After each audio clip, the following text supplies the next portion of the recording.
Hello student, in the previous lecture we studied determinant of order 2. That point you have already studied in the previous standard.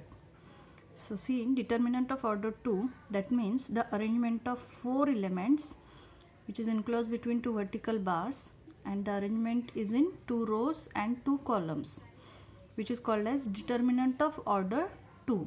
It is denoted by capital D or delta. Now how to solve this determinant? By using cross multiplication.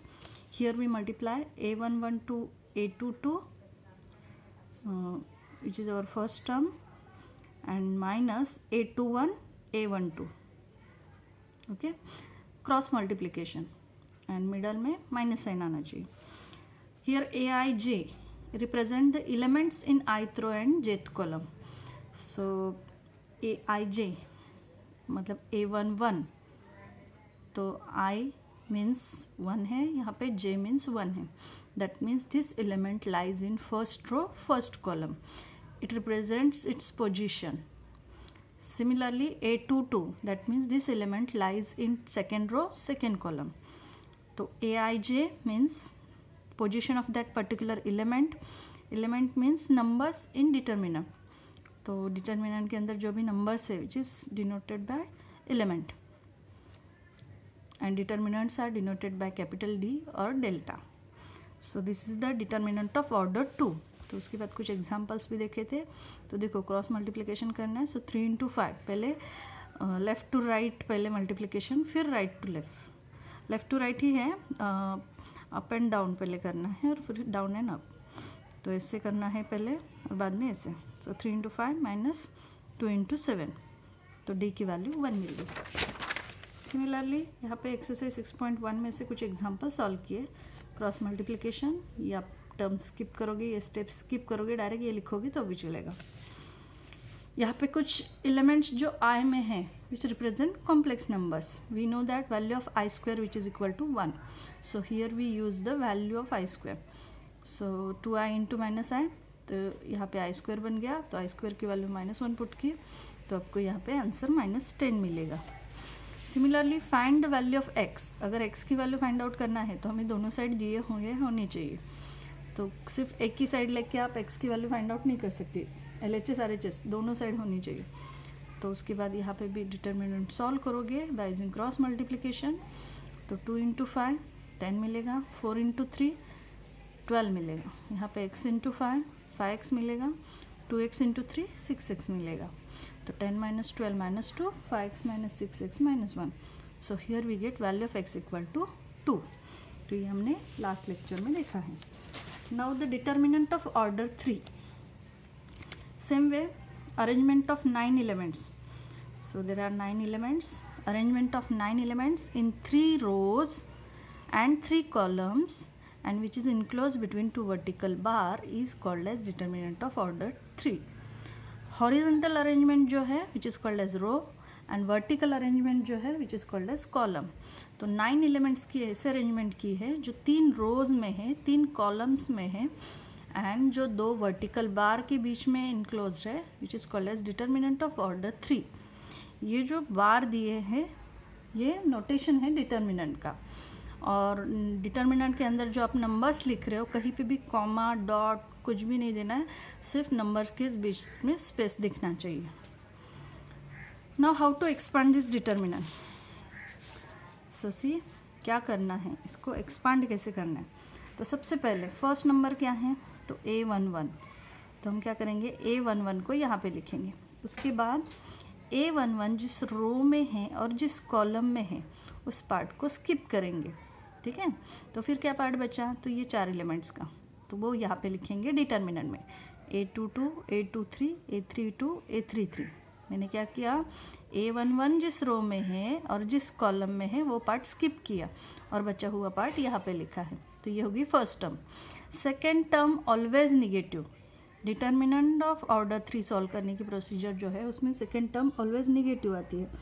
उसके बाद second element of first row A12. So here we write A12. Again same procedure, A12 lies in first row and second column.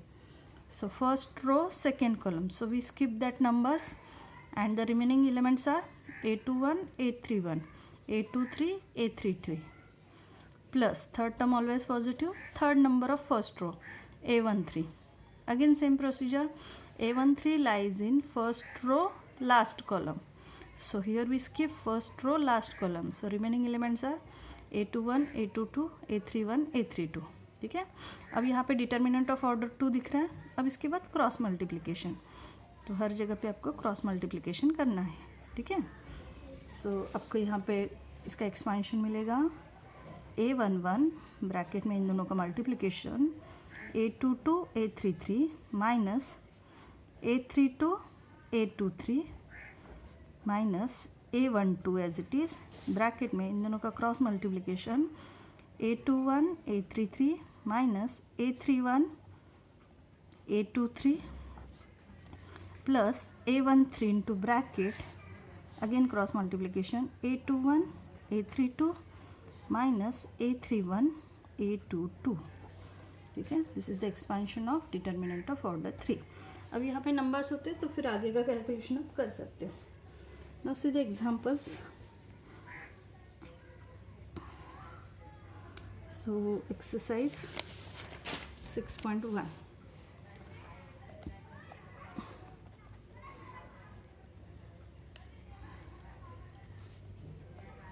Second example. बस carefully number लिखना है, क्योंकि एक sign भी अगर आप गलत लिखते हो, कोई एक नंबर भी अगर आप गलत लिखते हो, तो भी आपका आंसर डिफरेंट मिलेगा. सो वहाँ पे आपको मार्क्स नहीं मिलेंगे.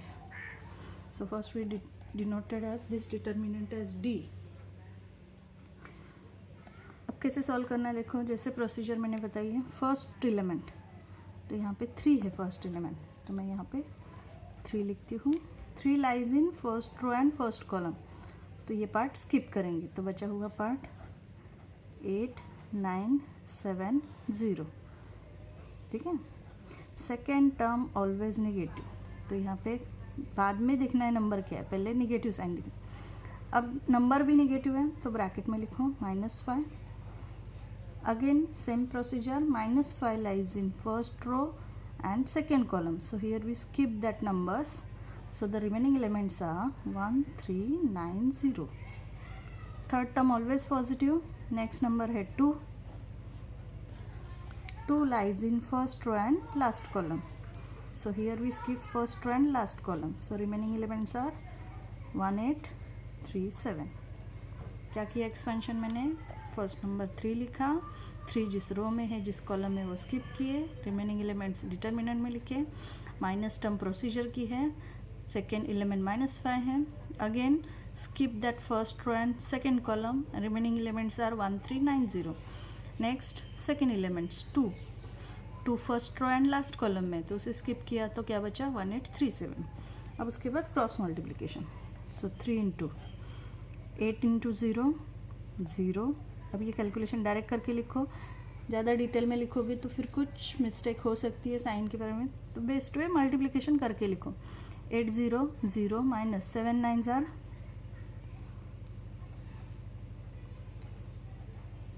63 माइनस माइनस प्लस 5. 1 इंटू 0 0 27.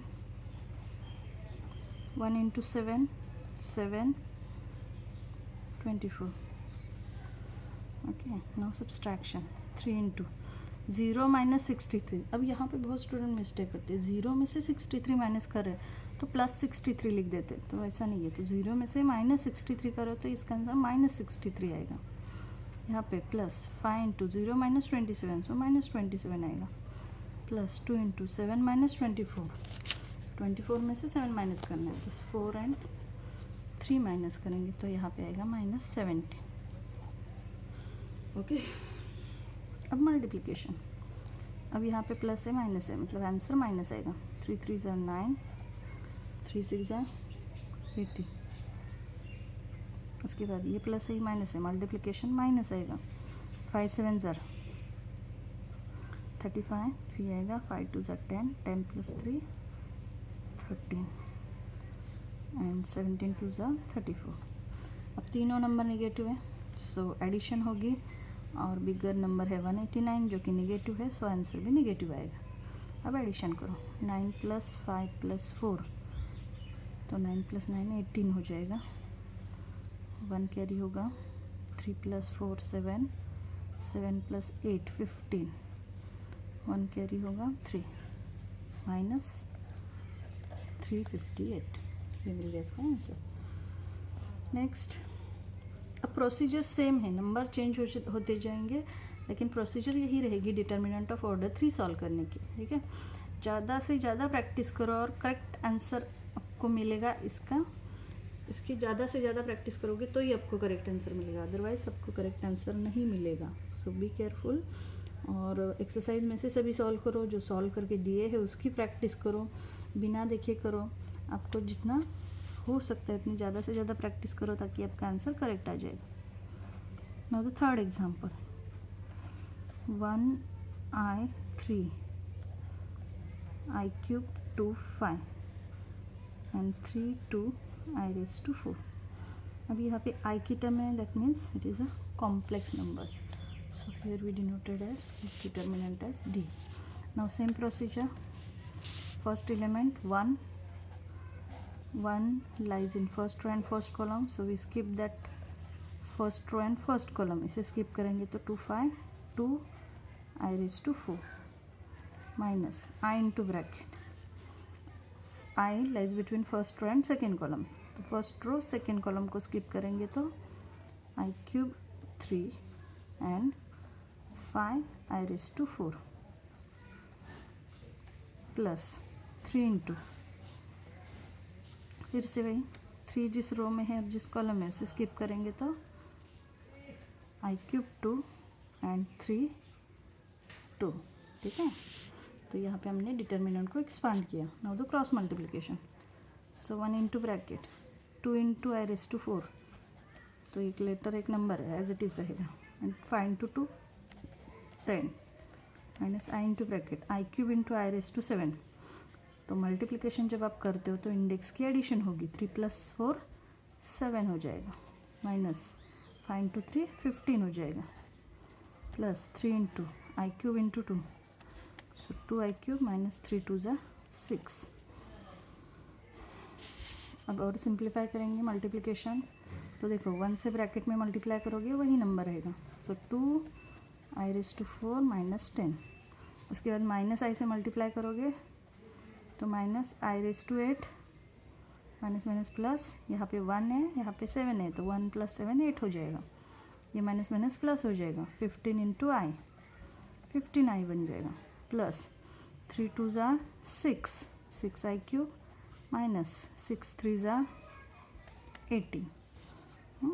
अब i⁴ है, i⁸ है, i³ है, हमें यहाँ पे पता है कॉम्प्लेक्स नंबर i² की वैल्यू -1 होती है, ठीक है। तो हमें सभी नंबर्स को i² में कन्वर्ट करते हैं, तो देखो यहाँ पे बन जाएगा 2 इंटू i⁴ है, उसकी जगह पे i² का स्क्वायर लिखेंगे, -10 एज इट इज़, i⁸ है तो इसकी जगह पे i² का ⁴ लिखेंगे, 15i है as it is, plus 6 into, अब i³ है तो i³ को आप i² इंटू i लिख सकते हैं, -18, ठीक है। तो सभी नंबर्स को मैंने i² में कन्वर्ट किया, i² की वैल्यू -1 है, इसमें पुट करो, सो 2 इंटू -1 का स्क्वायर माइनस 10 इंटू -1 का ⁴ plus 15i plus 6 into -1 into i -8, ठीक है।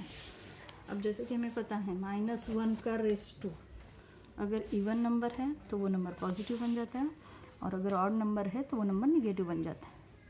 सो 2 एज इट इज़, -1 का स्क्वायर +1 होगा, -10 माइनस यहाँ पे -1 का ⁴ +1 हो जाएगा, प्लस 15i, यहाँ पे प्लस माइनस -6i बन जाएगा, -18, सो 2 into 1 2 -10 -1 plus 15i -6i -18, numbers को कलेक्ट करेंगे 2 -10 -1, सो ये बन जाएगा, पहले नेगेटिव नंबर को कलेक्ट करते हैं, positive number as it is, 10 + 1 11 11 + 18, so 19 29 बन जाएगा, प्लस 15i -6 है, ठीक है। सो 2 - 29, डिफरेंट साइन है तो सब्सट्रैक्शन, सो -27 और इन दोनों की भी सब्सट्रैक्शन होगी। 15 - 6 9 है। So here we get answer d = -27 + 9i। तो ये आंसर हमें इसका मिल गया, ठीक है। तो इसे हमें सॉल्व करना है डिटर्मिनेंट ऑफ ऑर्डर 3। प्रैक्टिस करो, अगर कुछ डाउट है तो आप पूछ सकते हो। Thank you.